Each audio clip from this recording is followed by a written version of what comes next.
Daddy daddy બોલો બેટા. આજે કેવું બન્યું તમને ખબર છે? કેવું બન્યું? હું સ્કૂલમાં ગયો ને હા ત્યારે મેમ ચેપ્ટર ભણાવતા હતા સાયન્સ ના મેમ. હા અડધું ચેપ્ટર ભણાવ્યું ને પછી મેમે મને કીધું મેં તને કઈક જોયો છે પણ મને તું યાદ નથી આવતો. હા મેમ બોલ્યા ને એની 1 સેકન્ડ પછી આખો ક્લાસ બોલ્યો એ મેમ ઈ તો વિડિયો બનાવે છે. તો એક છોકરો આમ બોલ્યો ઈ તો હેતલ કુમાર નો છોકરો છે. પછી મેમ કે હા ઓલા લાંબા વાળ વાળા ઈ ને. મેં કીધું હા ઈ મારા પપ્પા છે. શું નામ છે મેમનું નામ શું છે? તુષિતા મેમ માલાણી.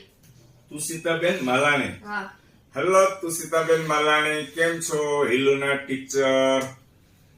તુષિતાબેન, હિલુ ક્યારેય ક્લાસની અંદર મસ્તી કરતો હોય, હોમવર્ક ન લાવે, કેવું કઈ કરતો હોય તો પનિશમેન્ટ આપજો. હું એનો